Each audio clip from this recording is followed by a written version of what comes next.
Bonjour à tous, bienvenue à ce 119e lunch du Club d'investisseurs immobiliers du Québec. Yvan Cournoyer avec vous, en compagnie de Jean-Philippe Claude. On espère que vous êtes bien installés dans votre divan à la maison, au bureau, dans la voiture, bref, où ce que vous soyez. Bon lunch à tous et salut Jean-Philippe, ça va? Salut Yvan, ça va bien toi? Ça va de mieux en mieux. Grosse fin de semaine avec le Boost Camp qu'on a vécu. Toi, tu étais avec les enfants, je crois. Exact, grosse fin de semaine d'igloo de notre côté, grosse fin de semaine. Ouais, c'est ça, on faisait de l'immobilier, mais différemment. Ah, OK. Donc, vous avez fait compléter vraiment l'igloo complet ou? Ouais, on a une bonne salle à l'intérieur, là. On en profite, là. On a installé un système de lumière, tout, là. On fait de l'immobilier, là. Fait que là, je t'avais de demander justement à Christian combien il pourrait me financer ça, cet igloo-là. Fait que ça va être dans les prochaines questions qu'on va avoir, là. Éclairage, chauffé, éclairé, tout. Chauffer, éclairé, moi, c'est ça, c'est toujours des inclusions, ça permet de louer plus cher. Fait qu'on a une meilleure valeur. Avec Internet en plus dans Et l'igloo aussi. voilà, exact. Hey, good, excellent. Bonjour tout le monde et on vous invite à poser des questions à notre invité qu'on va vous introduire sous peu. Et on vous rappelle de partager le lunch pour courir la chance de gagner 3 prix qu'on va faire tirer à la fin. Donc, en inscrivant le mot partager. Après qu'on ait fait le partage, on inscrit le mot partager dans le chat et vous allez être éligible aux 3 prix suivants. Donc, 250 de rabais applicable sur le programme Élite qui a débuté à Québec le 4 février dernier, mais qui débute à Montréal ce samedi, donc le 11 février.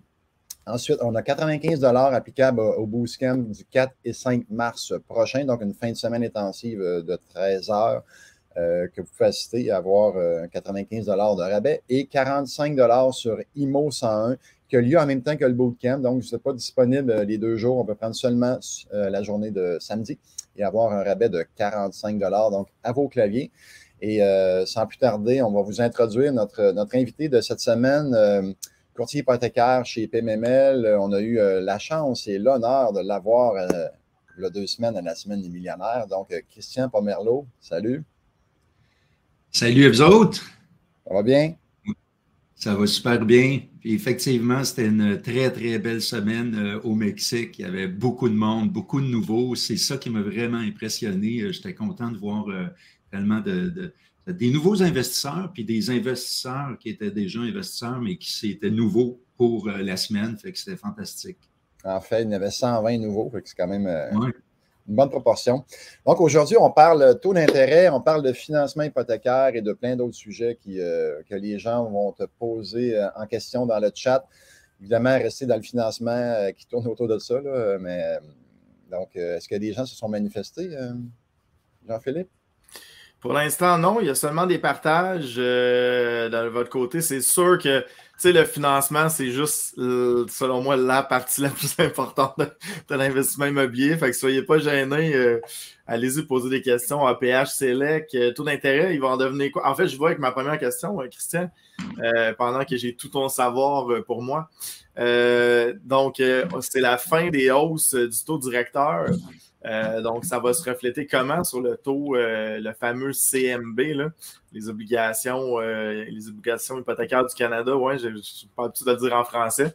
Qu'est-ce qui va se passer selon toi? C'est quoi ton feeling? On va avoir une stabilité, une petite baisse, une hausse pour les prochains mois? Ouais, c'est ça. Je suis content que tu dises prochain mois parce que ceux qui regardent depuis hier sont pas contents. Je transmets cette question-là, justement. Je viens de recevoir 2 courriels où je n'étais pas content. Donc, ouais, c'est ça. Ça a monté hier. Peut-être expliquer c'est quoi le CMB pour ceux qui le savent. Ouais. Donc, qui est familier avec ça, peut-être commencer par ça, puis après y aller avec ta prédiction. Ou, Bon point, Yvan. Bon point. Hein? Des fois, on parle et on a l'impression que tout le monde sait tout, mais c'est un excellent point. En fait, CMB, c'est le terme anglais pour Canadian Mortgage Bonds. En français, on les appelle les obligations hypothécaires du Canada. C'est un produit CHL là, qui est constitué pour mettre des fonds de titrisation dedans. Et puis, ces bons-là, ben, c'est eux qui créent la base pour le calcul des taux. Fait que souvent, les gens vont dire le CMB est rendu où? C'est quasiment dans notre jargon quotidien. Il est où le CMB? Parce qu'on sait que si le CMB monte, ben, le taux qu'on va obtenir éventuellement quand on va négocier notre hypothèque, ben, il va avoir monté et l'inverse est aussi vrai. Fait que, mais souvent, les gens, quand justement ils regardent les nouvelles et ils disent « Ah, le taux directeur va monter mercredi prochain », ben, ils ont tout le temps l'impression que tout va monter. Ben, ce n'est pas nécessairement le cas parce que le marché, surtout dans le marché obligataire, c'est un marché qui anticipe les coûts. Ce sont des investisseurs, soit des investisseurs privés ou des investisseurs institutionnels qui comprennent quand même aussi le marché et vont essayer de prévoir le coût. Fait que souvent, on va voir une absorption dans le taux avant qu'on arrive à l'annonce du taux directeur. Fait que les gens, souvent, ben, ils disent taux directeur monte, CMB monte, c'est pas du tout égal. Donc, même dernièrement, la semaine passée, quand on a eu l'annonce, on était au Mexique, en fait, on a eu l'annonce du taux directeur, une hausse de 0,25, c'était pas très gros, ça a mené notre taux directeur à 4,50. Mais presque instantanément, les taux préférentiels des banques sont montés à 6,70. C'est pour ça que je mâchais mes mots. 6,70, ça veut dire que tous ceux qui ont des prêts à court terme, des taux variables, eux autres ont bougé instantanément. Mais les gens qui étaient en train de fixer des taux dans l'immobilier multirésidentiel, tout ça, ben, eux autres, il n'y a pas eu de mouvement vraiment. Même qu'on avait eu même des petites baisses le lendemain de l'annonce du taux. Fait qu'il va fluctuer différemment. Sauf que là, depuis hier, ben là, le taux a monté, puis a monté d'une quinzaine de points aujourd'hui. Honnêtement, à court terme, ça ne veut rien dire. C'est pas indicateur de rien sur le marché. Fait que si je vais avec la question de Jean-Philippe, sur le moyen terme, ben, c'est dur, on ne l'a pas vraiment, personne. Je pense que la boule de cristal, sinon on serait tous des multimillionnaires. Mais je pense que oui, il va y avoir une accalmie. Là, on a eu une petite hausse. Il faut s'attendre à des soubresauts de 5 points, 8 points, 3 points, pas mal à tous les jours, jusqu'à temps que ça se stabilise. C'est pas impossible que la prochaine annonce amène une autre hausse de taux de 0,25 aussi. Ça a pas mal été discuté. Là, maintenant, on voit qu'il y a eu un bon impact sur l'inflation. C'est ça que le gouvernement recherchait à faire. Là, maintenant, on a juste un petit problème, ben, pas un problème, mais le défi que le marché du travail est encore très tendu. Le chômage est très bas, puis la demande est encore là, est encore un peu trop forte. Fait que si ça persiste, ben oui, on va avoir peut-être une autre hausse de 0,25. Autrement, on risque d'être calme pendant les prochains, peut-être 6 mois. Là. Il y a Francine qui avait une question un petit peu dans ce sens-là. Encore là, c'est ta boule de cristal, mais à quand la baisse des taux? Quand ça pourrait commencer à virer de bord? Là? Je vais me ranger derrière. Moi, je fais beaucoup de lecture. Hein. Je suis pas, tu sais, les gens, des fois, ils m'appellent, puis étant donné que je fais beaucoup de capsules, puis je parle beaucoup de taux, mais je ne suis pas un économiste non plus. Alors, je puise tout d'un paquet de ressources partout. Puis c'est sûr que l'ensemble plusieurs économistes parlent que il va falloir qu'on attende à la fin de 2023, peut-être le début de 2024, là, pour commencer à voir vraiment une baisse là, des taux puis qui vont venir se replacer. Mais je pense aussi qu'on a été longtemps habitués pendant 3-4 ans là, à des taux très, très bas. Puis là, 2 ans, c'était comme anormalement bas. Il y a eu des signatures de taux pour des gros immeubles en bas de 1%. Puis il y en a beaucoup qui étaient entre 1,3 et 1,8 %. Puis on est encore sur ça. Mais à un moment donné, comme investisseur, il faut aussi décrocher parce que c'est pas ça la réalité. C'est pas 12 % non plus, mais c'est pas 1,6 non plus. Fait que, je pense que quand ça va se stabiliser, peut-être qu'on va jouer encore dans le 3, 3,5, peut-être le début du 4.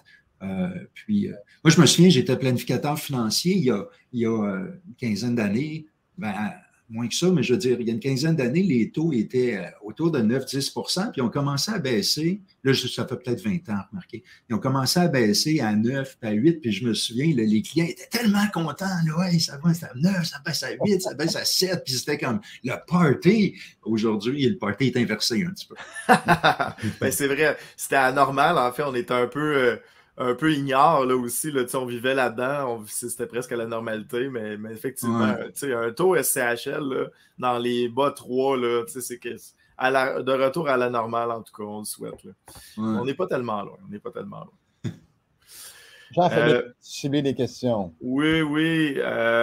Bonne question de Raphaël, en fait, sur le programme APH. Est-ce que c'est possible, Christian, en fait, de faire une optimisation sur une valeur future? Donc, on achète le bâtiment, j'imagine les optimisations, on doit sûrement parler d'efficacité énergétique, là. Moi, j'ai très peu entendu dans le marché des investisseurs au niveau de l'accessibilité, là, qui était plutôt difficile à rencontrer, mais au niveau de l'optimisation énergétique, est-ce que c'est possible de financer tout de suite sur une amélioration future du bâtiment? Oui, écoute, ça, c'est. On ramasse là, en ces temps-ci là, des dossiers un peu cas par cas. Je dirais que la SCHL, ça a beaucoup changé dans les derniers 6 mois, énormément. C'est qu'ils ont une nouvelle politique. Tu sais, c'est encore un bon organisme, là. Les délais vont très, très bien, mais ils ont des politiques où est-ce que les décisions sont prises puis sont remises pas mal entre les mains des souscripteurs. Fait que la plupart du temps, même quand nous-mêmes, on demande des questions pour savoir qu'est-ce qu'on peut faire avec tel immeuble, puis on est tout le temps en train de les tester, voir jusqu'à où ça peut aller, ben, on nous donne des réponses de ce genre-là. Là. Donc, c'est quelque chose qui peut se faire dans la mesure où c'est fait dans l'année et jusqu'à 24 mois par après. Mais après ça, on finit en nous disant, mais ça va dépendre de ce que le souscripteur va voir dans le projet, dans le dossier. Donc, on est comme tout le temps, c'est dur même pour nous de se revirer de bord vers le client et dire, écoute, noir sur blanc, c'est ça qui va arriver. C'est pas mal tout le temps gris sur gris. Là. Excellent. Moi, j'en ai une de Mathieu Brassard que souvent les gens nous posent. On peut s'attendre à quoi comme délai de financement là, pour APH Select sur un 30? C'est un exemple, là, mais les délais ressemblent à quoi de ce temps-ci? Bien, le délai pour obtenir une lettre de financement, là, je dirais qu'il faut calculer vraiment en termes d'un bon 8 à 10 semaines parce que la SCHL en ce moment, je dirais, l'expérience qu'on a actuellement, ne sont pas mauvais en passant. On voit pas mal du 6 semaines environ à partir du moment où on a soumis un dossier. Hein. Donc, 6 semaines, la SCHL a pas mal réglé son affaire. Puis après ça, c'est souvent les banques. Le défi il est au niveau des banques ces temps-ci parce qu'il y a un manque de ressources. Souvent, ils ont un manque d'analystes. Ils ont des départements légaux pour faire les instructions qui sont débordés. On attend souvent des 1 mois à 6 semaines dans la banque. Fait que c'est pour ça que quand on additionne ça, là, c'est des dossiers qui peuvent prendre 3 mois là, assez fréquemment. Mais là, je tiens à dire quelque chose d'important, encore une fois, c'est que c'est à partir du moment où on peut envoyer le dossier et j'aimerais dire aux investisseurs qu'on ne peut plus envoyer de dossier incomplet à la SCHL. Puis quand on parle de complet, c'est comme vraiment complet, là, avec le rapport d'évaluation, tout ce qu'on a demandé personnel aux clients, les avis de cotisation, les rapports d'impôts, les relevés, il faut être à jour. Puis si on envoie un dossier incomplet, on reçoit rapidement une mention comme quoi il manque quelque chose, puis ils peuvent littéralement nous retourner le dossier, fait qu'on ne veut plus faire ça, on envoie des dossiers complets. Fait que si ça prend 1 mois à recevoir les documents des clients, ben, c'est à partir de là que ça commence le délai. Là. C'est vraiment en lien avec une question que je vais te poser de mon propre cru. J'avais un peu la réponse, mais des erreurs fréquentes que les investisseurs font justement en matière de financement, ça doit être d'envoyer des dossiers complets, mais il doit y avoir d'autres choses que. Ben, OK. Là, tu poses la question, ça va me faire plaisir de le dire. À midi, asseyez-vous tout le monde. Dans sans farce, là, une des places où est-ce qu'on est souvent freiné, c'est quand on a besoin, quand les gens nous envoient un bilan de la valeur nette et qu'ils vont mettre leur actif, qui ont tant de REER, tant de. Après ça, bien évidemment, la banque, elle ne veut pas juste qu'on lui envoie un bilan, puis elle va se fermer les yeux puis dire OK, on croit le client. Alors, autant qu'ils veulent bien croire le client, ils veulent aussi des pièces justificatives. C'est souvent les pièces justificatives qui sont problématiques.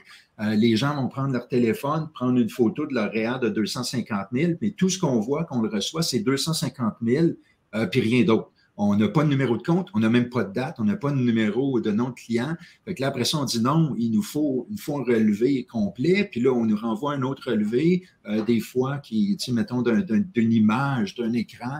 Et puis là, il va manquer, admettons, la date. Il manque des fois des éléments. Fait que c'est important pour les gens, quand ils nous envoient leur pièce justificative, on doit savoir tu sais, le complet. Là, tu sais, on doit avoir tout au complet.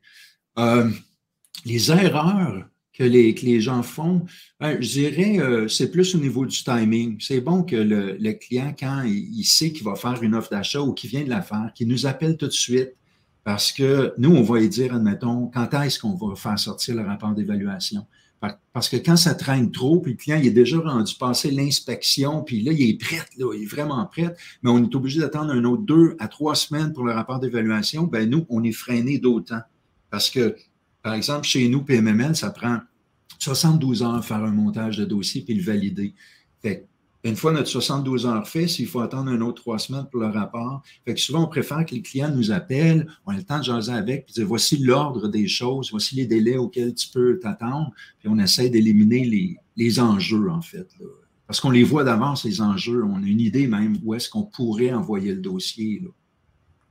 Fait qu'imagine que c'est pas tous des Jean-Philippe close, puis les gens attendent de faire l'inspection avant d'aller au financement, fait que ça retarde. Même les refinancements aussi, de prévoir le coût. Tu sais, justement, les certificats de localisation, là, les évaluations agréées, c'est de prévoir le coût, avoir une bonne documentation.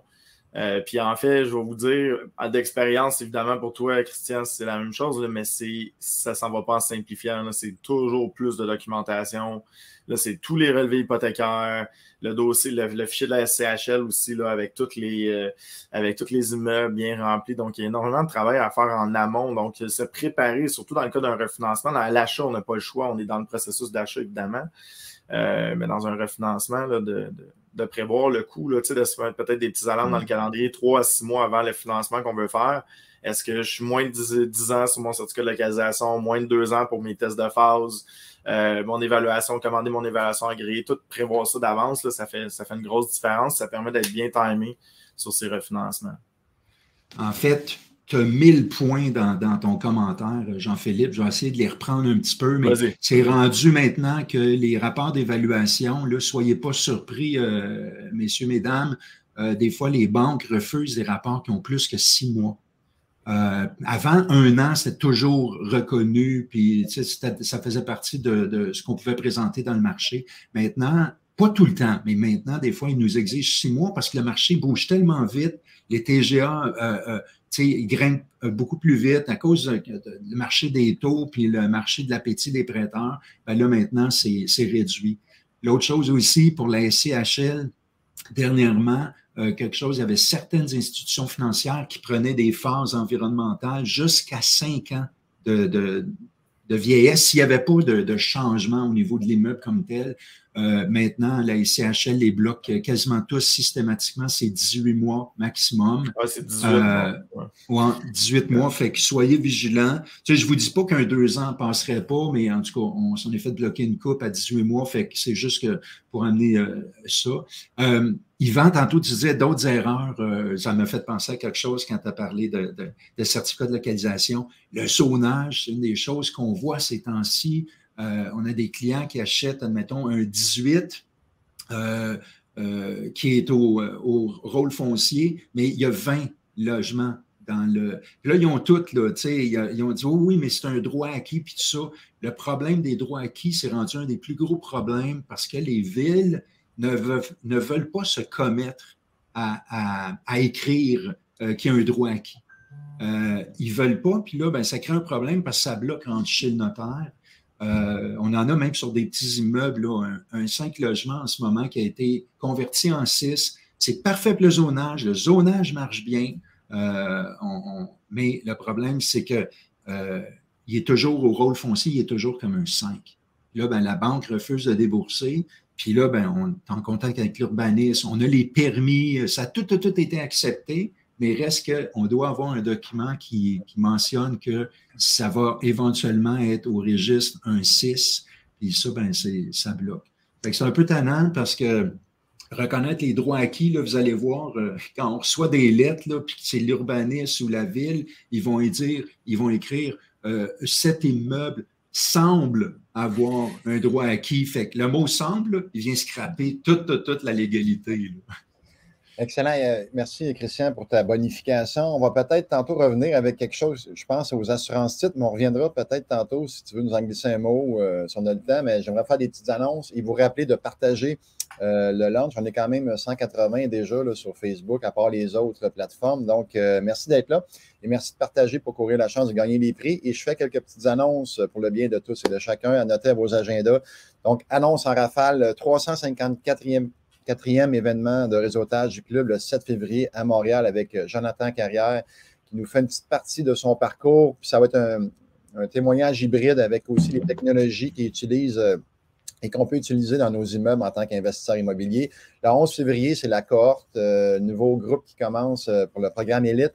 Donc, les inscriptions vont bon train. Il reste encore quelques places. Donc, avis aux intéressés. En ligne, le 15 février prochain, les salons d'experts, donc nos soirées virtuelles avec salons d'experts. Vous avez la chance d'aller dans les salons qui vous intéressent, un peu comme on fait dans la semaine millionnaire avec les focus group, c'est le même concept. Donc, des beaux intervenants à rencontrer, des questions à leur poser, faire des contacts également avec les gens qui sont dans le même salon que vous. Le 25 février à Québec, programme Élite, donc le cours a commencé le 4 février dernier, donc en fin de semaine. On peut joindre le groupe sans problème. On peut rattraper le groupe et être à jour avec le groupe sans problème. Ensuite, 1er mars à Québec, 355e événement de réseautage. Nouvel hôtel, donc c'est au Travel Lodge. Les gens ont bien répondu à l'appel la dernière fois. Là, on a eu un changement d'hôtel. On pensait qu'il allait y avoir une diminution de l'assistance. On était quand même 190. Donc, c'est un rendez-vous le 1er mars prochain. Le 4 et 5 mars, c'est le bootcamp Go Go Go qui a lieu à Montréal. Donc, on peut s'inscrire sur le site du club. Et ceux qui ne sont pas disponibles pour la fin de semaine au complet, il y a le 4 mars avec IMO 101. On parle d'indépendance financière grâce à l'immobilier. On vous donne des techniques de financement créatif, des trucs pour trouver des immeubles. Donc, on va ratisser quand même assez large lors de cette fin de semaine. Et voilà. Jean-Philippe. T'as plus de son. Plus de son, Jean-Philippe. J'avais juste bougé mon parapluie, je ne voulais pas vous déranger avec le bruit, merci. Non, mais Yvan, c'était de ton côté. Est-ce que tu voulais bonifier quelque chose? Sinon, je vais avec une question comme tu préfères. Ben, ça m'a fait penser aux assurances titres. Est-ce que c'est des choses que tu vois souvent dans tes dossiers, là, quand on parle justement d'un 20 qui pourrait être un 18 ou un truc du genre? C'est-tu fréquent? Bien, en fait, il faut définitivement. Oui, la réponse est oui, c'est fréquent. C'est de plus en plus fréquent, les assurances titres. Souvent, je vais les encourager même dans plusieurs dossiers. Mais maintenant, quand c'est une affaire de zonage ou ce qu'on vient de parler, là, un 23 qui est un 18 ou un 5 qui est un 8, des choses de même, bien, le défi, c'est qu'il faut trouver aussi l'assureur qui va être prêt à le prendre. Fait que ça ne veut pas dire qu'il va le prendre parce qu'il y a tout un défi de droit de reconstruction là-dedans. Parce que des fois, l'assureur de l'immeuble va accepter d'assurer un immeuble qui n'est pas conforme. Il va accepter. Après ça, la ville, elle peut dire bénéficie d'un droit acquis. Mais le défi, c'est que souvent, quand il y a destruction totale de l'immeuble, ou plus que 50% de l'immeuble, c'est considéré comme une perte totale, là, tu n'as plus le droit de reconstruire ton gros immeuble. Là. Fait que si tu avais un droit, j'en ai un en ce moment, c'est encore plus important, c'est un 16 qui a un droit acquis, mais c'est juste des 4 logements de zonage. Fait que tu imagines, tu as un 16 logements, et puis il passe au feu, puis là, tu ne peux plus rien faire, tu es obligé de reconstruire un 4. Ben, c'est là que ça cause des problèmes assez importants. Mais là, dans ce temps-là, tu n'as pas d'assureur titre qu'il faut jouer avec ça. OK. Merci de la bonification. Très bon point. Une petite question rafale, si tu me permets, Yvan. Le taux, en ce moment, il y avait Yves qui demandait les taux actuels. J'imagine là, donner un range de prêts, là, Christian. Ça change à tous les jours, mais aujourd'hui, c'est quoi? On parle.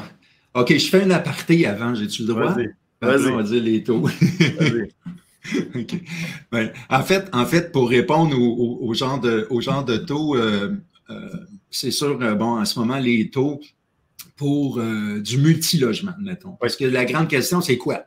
Qu'est-ce qu'on veut financer? Fait que si on veut financer du multilogement, les taux vont être un petit peu en bas de 4 %, peut-être du 3,7, 3,8, les gros immeubles, puis ça va monter jusqu'à 4,4 à peu près là, pour du petit là, en bas d'1 million. Ça, c'est de l'assuré SCHL. Conventionnel, ben là, on ne se casse pas le bonbon, on est encore aux alentours de 6,8 à 7,25. Puis avec des prêteurs alternatifs qui, des fois, vont financer sur la valeur marchande de l'immeuble. C'est intéressant parce que là, on n'est plus sur le calcul du RCD, du ratio de couverture de dette. Là, on va avoir des fonds qui vont être autour de 9 à 9,5 %. Mais tu finances beaucoup plus.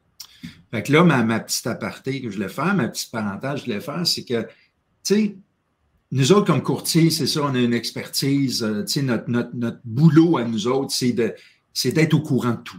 Tu sais, d'être au courant du marché, d'être au courant des taux, d'être au courant de qui a de l'appétit au niveau des prêteurs. On va tout le temps dîner avec les prêteurs ou faire des conférences, des Zooms. Tu sais, on veut savoir, est rendu où ton appétit? Parce que ça change. C'est ça que souvent les clients ne voient pas, mais tu sais, tu peux avoir un prêteur qui fait des garderies pendant un bout de temps, puis à un moment donné, il ne veut plus en faire. Il fait du terrain, du prêt de terrain de construction, puis après ça, il est plafonné. Fait que tous ces appétits-là changent. Fait qu'on veut être vraiment... Mais ça arrive des fois que les clients m'appellent et disent « Hey, Christian, c'est quoi ton taux? » Fait que là, ben, ma première question, c'est un taux pourquoi? Parce que, tu sais, est-ce que je comprends que là, tu magasines tes taux, mais là, tu veux... Qu'est-ce que tu veux magasiner? Comme toi, tantôt, c'est un igloo, OK? mais des fois, le client, je vais lui demander, il me dit écoute, j'ai un semi-commercial, OK, parfait, qu'est-ce que tu as? C'est quoi ton commerce? Écoute, j'ai un coiffeur, puis un petit restaurant, puis il y en a un de vacant, puis là, j'ai des logements en haut, ça va pas payer, mais j'en ai à rénover. Fait que là, j'ai dit écoute, mon ami, ton problème, ça ne sera pas le taux. Ça va être juste de trouver un prêteur, ça va déjà être beau. OK? Fait qu'on n'a pas le gros bout du bâton tout le temps, mais une façon de présenter le dossier va faire en sorte qu'on peut aller chercher des meilleures conditions, un meilleur financement, un meilleur ratio pré-valeur, une bonne valeur économique. Fait que c'est pas toujours le taux. Fait que je ne sais pas si le message il rentre bien pour les gens, mais j'essaie de leur dire c'est souvent pas le taux qu'on magasine, surtout pas avec un courtier hypothécaire. Notre rôle, c'est d'aller chercher le meilleur taux aussi pour le client, c'est sûr et certain. Mais au-delà du taux, il y a combien d'argent tu vas sortir de ton projet ou combien d'argent tu vas laisser dans ton projet. Fait que peut-être que tu as eu un taux extraordinaire avec telle institution financière, mais tu as laissé 300 000 dans ton projet. Fait que c'est des discussions comme ça qu'il faut avoir parce que comme experts, nous autres, les courtiers, on cherche à voir c'est quoi ton objectif du client. Ils ont tous des objectifs, ça c'est important. Vraiment le cerner, là. C'est bien beau, on entend tout le temps ça, je vais écouter tes besoins, tes objectifs. Non, mais il y en a des vrais, là. Tu veux-tu des retraits d'équité? Tu veux-tu développer ton terrain pour le futur? Vas-tu le relotisser? Vas-tu faire un agrandissement? Est-ce que tu veux la mise de fonds la plus petite possible? Tu veux-tu de l'APH? Quel niveau d'APH? Y a-tu de l'abordabilité? Pense au contrat. Fait qu'on est tous là pour bien cerner le besoin. Après ça, bien, on regarde les problèmes qu'on va faire face, les enjeux. Fait qu'une fois qu'on cerne les enjeux, c'est là qu'on va savoir à qui on risque d'envoyer le dossier parce qu'on risque d'avoir tel genre de montage à faire, tel genre de questions. Fait qu'il y a tout là, je dirais, l'expertise. Fait que c'était long, là, mais c'est juste pour dire qu'il n'y a pas juste le taux dans la vie.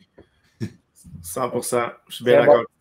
Très bonne réponse. On m'informe qu'on va dépasser. On va buster jusqu'à 12h45 si ça ne te dérange pas, Christian. Ça me va. Ça te va, ça va. OK, mais ça aurait pu. Ça m'a pensé, tu sais, une petite joke, là, VGP, les igloos, je suis d'accord que tu aimes ça parce que tu es souvent igloo.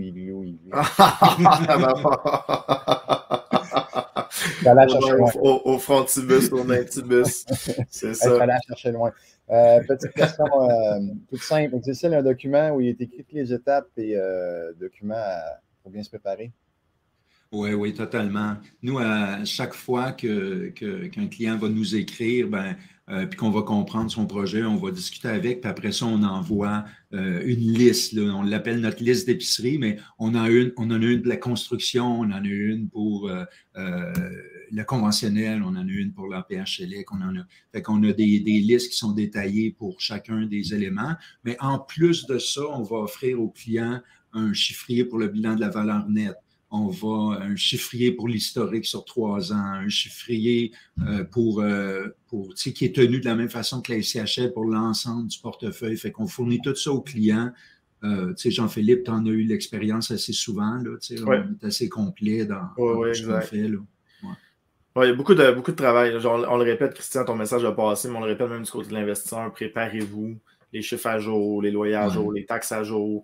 Tu sais, ce fichier-là, le fichier de la SCHL, quand on commence à avoir plusieurs bâtiments, c'est fastidieux. Là. Ça peut prendre facilement une demi-journée là, à tout mettre à jour, les taxes, l'énergie, les nouveaux revenus. Puis avoir un bon bilan, c'est important parce qu'au bout de ce fichier-là, ça nous donne aussi notre ratio de couverture de dette. Et donc, ça nous donne notre force en tant que prêteur. Donc, c'est important vraiment d'avoir des bons chiffres à jour à ce niveau-là, puis de montrer un bon bilan fort là, au niveau des prêteurs.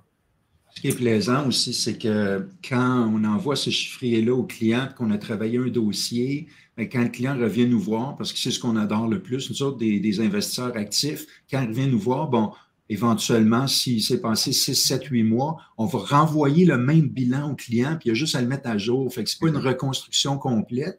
Puis son portefeuille immobilier, ben, il a peut-être vendu un immeuble, il en a peut-être acheté 2. Normalement, en plus, si c'est nous autres qui les a traités, ben, on les met tout à jour. Fait que ça se met tout à jour, ça va devenir de plus en plus rapide. Mais oui, il faut une bonne préparation, c'est la clé parce que nos relevés vont changer, notre rapport d'impôt, à chaque année, on doit rajouter un nouveau rapport d'impôt avec 2 avis de cotisation, le provincial, le fédéral. Fait que, tu sais, un bon investisseur qui garde tout le temps ses affaires à jour, là, c'est mon meilleur ami ici, Christian. Yes. ScanSnap. Voilà, tout passe là-dedans. Scanner, c'est l'outil numéro 1, donc un bon scanner. Totalement. Tout digital, ça vous permet d'avoir. On reçoit le rapport d'impôt, on digitalise, avis de cotisation, on digitalise, on met tout ça dans les dossiers, c'est déjà totalement. fait. Voilà. ScanSnap en passant, ceux qui vont poser la question. Là. Ouais. ScanSnap, mon préféré, IX1500, il y a peut-être d'autres modèles, là, ça fait un bout, je n'ai pas magasiné, mais j'adore. C'est un des plus réputés, effectivement. Peut-être Tommy Fortier.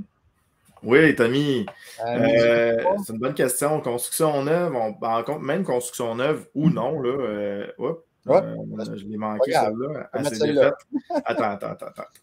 On va retrouver, voilà. On va retrouver, mais en fait, je peux la dire, je m'en souviens. En fait, c'est au bout de 5 ans, donc on finance avec un APH, j'imagine, abordabilité dans ce cas-là.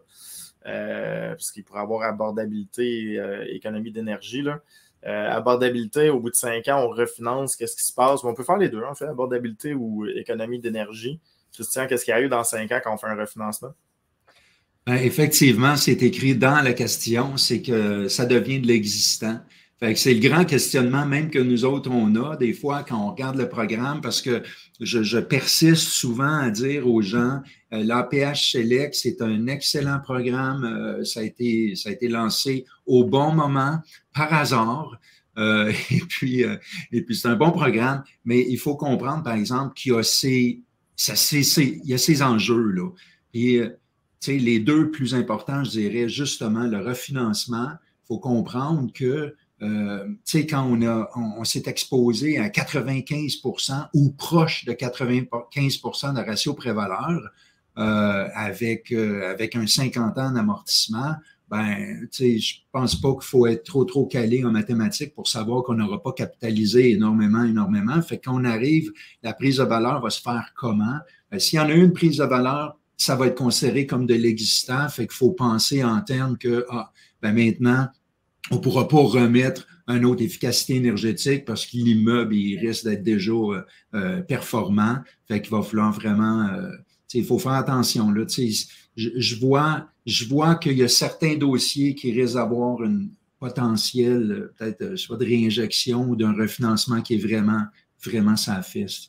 C'est la même chose pour l'abordabilité. Hein. L'abordabilité, ce sont des contrats de 10 ans. Autant que c'est bon, autant que, tu sais, dans le cas par cas, j'ai souvent des longues et belles discussions avec mes clients pour savoir c'est quoi ton objectif.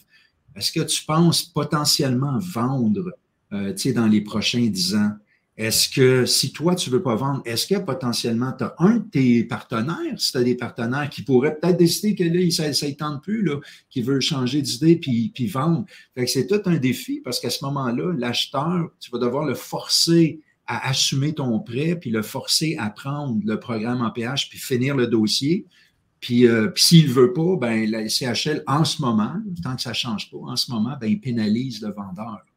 Fait que le vendeur risque d'avoir un drapeau rouge, ben, pas risque, il va avoir un défaut à la SCHL. Fait qu'il faut penser à tout ça. Là. Fait que oui, le programme est bon, mais penser en termes d'un 5 ans solide sans pouvoir faire grand-chose, puis avec l'abordabilité, un 10 ans. Puis si, Dieu merci, les taux baissent assez, puis que vous avez donné une belle ampleur à votre immeuble, ben, on va pouvoir aller chercher quelque chose de potable, mais ce ne sera pas des refinancements comme on a vécu dans les dernières années. Christian, je vais mettre des chiffres juste pour faire la visualisation avec les gens, parce que quand j'ai mis des chiffres, on dirait que ça m'a donné une claque d'en face. Je viens tout juste de signer une hypothèque 10 millions pour un de mes projets avec PMML, mais pas celui-là avec toi, Christian. On en a fait plusieurs ensemble. Celui-là, tu es avec Alexandre Gagné. Et on a signé 50 ans. Ratio de couverture de dette 1,1 dans ce cas-là, efficacité énergétique. Je capitalise sur 5 ans, 260 000 $ sur un prêt de 10 millions. Donc, juste visualiser qu'il n'y a aucun gain sur la capitalisation au bout de 5 ans. Je ne peux même pas refinancer ma prime SCHL. Ma prime SCHL va presque être au même montant que ce 260 000-là. Donc, juste de conscientiser. Puis tu mets le point que 10 ans en immobilier, c'est long. Là. Fait que quand vous embarquez dans le programme, il faut se commettre sur 10 ans, c'est très long, puis on risque de gratter un peu avec nos ongles là, la 6e, 7e, 8e, 9e année là, avec les loyers au niveau de l'abordabilité. Donc, c'est une belle solution, mais je ne pense pas qu'il faudrait y aller directement là-dedans. En tout cas, dans le bâtiment existant, là, dans la construction neuve, c'est différent, mais le bâtiment existant, avec un bémol, là, faites attention. Je pense que c'est une bonne discussion qu'il faut avoir avec chacun des clients qui comprennent bien qu'est-ce qui se passe là-dedans. Puis, parce que oui, 10 ans, souvent les clients disent « Ah, moi, c'est correct, tu sais, 10 ans. » C'est facile à dire aujourd'hui, mais tu sais, c'est de la même façon que ceux qui ont signé du 10 ans, des fois, même pas avec la PHLX, juste le taux 10 ans. Ben après 3 ans, 4 ans, des fois, ils repensent, ils disent « Ah, pourquoi j'ai fait ça, puis tout ça. » Puis c'est juste passé 3-4 ans. Fait qu'il faut comprendre que l'abordabilité, elle va vous tenir pendant 10 ans, là. Fait que si tu as 40 ans aujourd'hui, tu vas avoir 50 ans, là. Fait que c'est court, puis c'est long.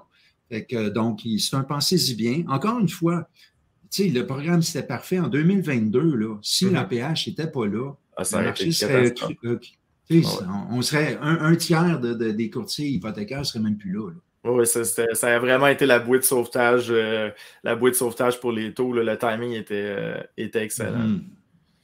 Et pour moi, le timing est excellent pour faire des petites annonces parce que midi 40, on vous invite à partager une dernière fois pour courir la chance de gagner des prix. On y va en rafale assez rapidement.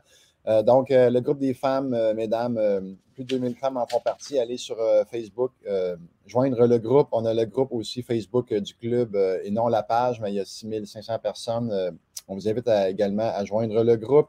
Notre podcast sur le site du club. Donc, des entrevues qu'on a fait avec des gens qui ont fait des bons coups. Donc, les bons coups de nos membres à regarder, à écouter.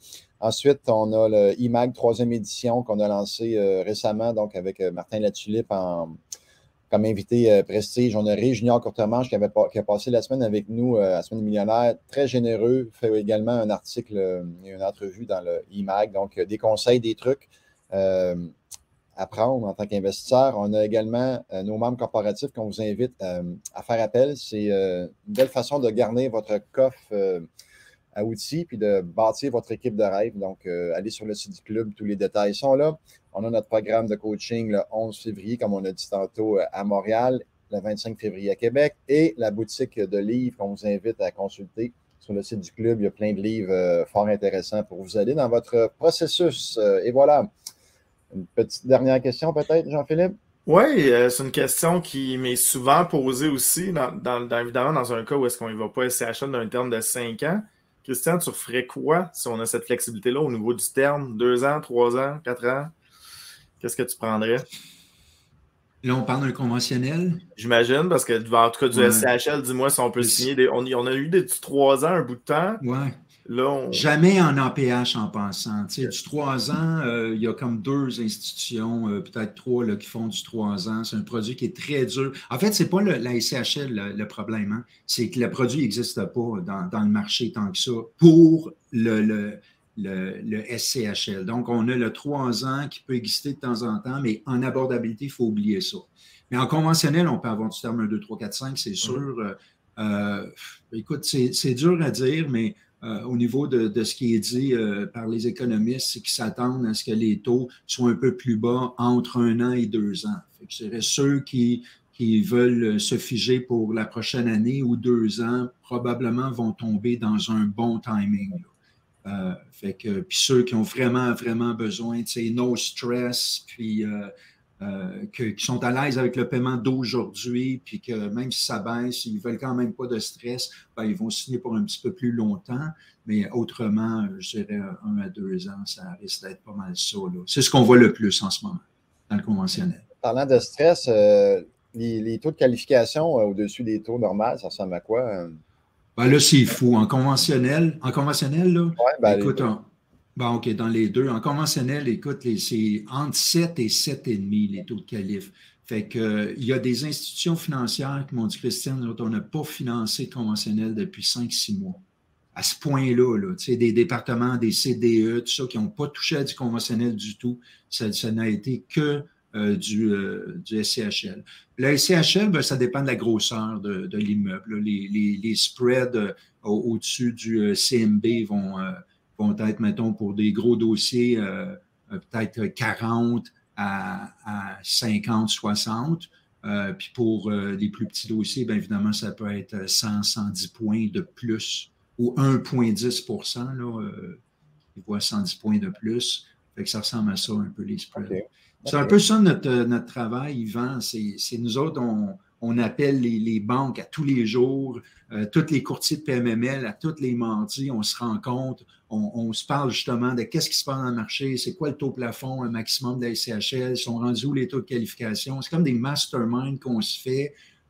On connaît notre jurisprudence, là, les dossiers qui ont été acceptés d'un côté, des dossiers refusés pour d'autres, puis là, on se fait une tête sur qu'est-ce qui est en train de se passer dans le marché.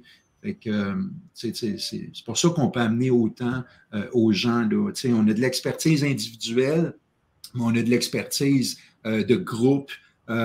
Puis, comme mon chum Alexandre aime dire, on est comme une pyramide, là, ça part de nous, puis ça finit avec toute la structure de PMML, les comparables, les bases de données auxquelles on a accès, qui est une intelligence là, importante pour le client. T'sais. Exact. Excellent, excellent. Et messieurs, préparez votre mot de la fin chacun. On va y aller avec le tirage. Donc, on fait tirer 250 $ de rabais. Évidemment, pour être éligible, il fallait inscrire le mot « partager ». Donc, notre petit système va nous dire qui est le gagnant du 250 $ de rabais applicable au programme Élite. Donc, gagnante. Serge Tousignan, qui a fait son coaching régulier à Québec. Tu peux l'appliquer sur le coaching avancé, Serge. Pour réclamer ton prix, va dans le chat. On a les coordonnées là, du service à la clientèle. Prochain prix, 95 $ sur le Boostcamp du 4 et 5 mars prochain. Donc, la personne qui se mérite le prix est Mylène May. J'imagine que ce n'est pas son nom, ou à moins que ce soit un Asiatique. Donc, félicitations, Mylène. Et 45 $ applicables sur IMO 101 du 4 mars prochain à Montréal. La gagnante est Marilyn Lafrenière. Donc, félicitations aux 3 gagnants-gagnantes. Réclamez votre prix en contactant le service à la clientèle du club. Et voilà. Christian, as-tu un petit mot de la fin pour nos auditeurs? Ils étaient quand même assez nombreux aujourd'hui, quasiment frôlé le 200 personnes. Donc, ben, en fait, je finirais avec, je sais que le titre, c'était travailler avec un courtier hypothécaire. Ben, c'est sûr que nous autres, ben, c'est ça notre travail, puis notre expertise réside justement dans comprendre et connaître les enjeux, les changements dans le marché, les changements des règles de la SCHL, savoir quels prêteurs on peut utiliser, puis lesquels on ne veut pas utiliser, comment monter votre dossier. Fait que je finirais en disant, une fois que vous allez goûter au travail d'un courtier hypothécaire, ben, je pense que vous risquez d'aimer ça. Puis nous, on aime être dans la croissance des investisseurs, surtout les investisseurs du club. Merci beaucoup d'avoir été là. Christian, peut-être rester en ligne. Là, on va te descendre, mais reste là. On aimerait ça te parler par la suite. Donc, merci beaucoup d'avoir été là, Christian. Donc, il nous entend encore, en tout cas. Merci. Yes. Jean-Philippe. Oui, travailler avec un courtier hypothécaire, si je me permets d'un point de vue d'investisseur, je pense que les deux parties qui sont les plus importantes dans un achat immobilier, c'est le profit à l'achat, de faire un bon achat et de structurer un bon financement. Donc, je pense que si on y va dans le 80-20, là, c'est définitivement à ce niveau-là. Donc, de bien connaître son marché, justement, de bien travailler avec le courtier, de bien préparer sa documentation, de bien timer ses refinancements, ça va vous permettre d'avoir l'air plus solide, d'avoir des meilleures conditions de financement. Puis là, imaginez ce capital-là, bien là, vous le réinvestissez évidemment dans d'autres projets, ça fait grossir. Donc, c'est vraiment, vraiment du 80-20. Donc, le financement, c'est du sérieux. Donc, soyez sérieux aussi avec votre approche quand vous travaillez là-dedans. Excellent. Et merci, JP, d'avoir été là. Toujours un plaisir. Toujours une belle valeur ajoutée. Donc, nous, on se revoit le 13 février prochain. Mets ça à ton agenda, le JP. On a un lunch immobilier la semaine prochaine. Hey, yes, sir. Oui, même moi, je suis toujours là. Toujours disponible le lundi midi, juste avant la Saint-Valentin.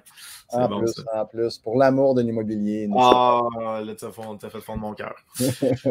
Hey, merci beaucoup d'avoir été là, tout le monde, d'avoir participé, d'avoir posé des questions. Ça rend les choses dynamiques pendant tout le lunch. Donc, merci d'avoir été là. On se revoit la semaine prochaine, 13 février, à midi.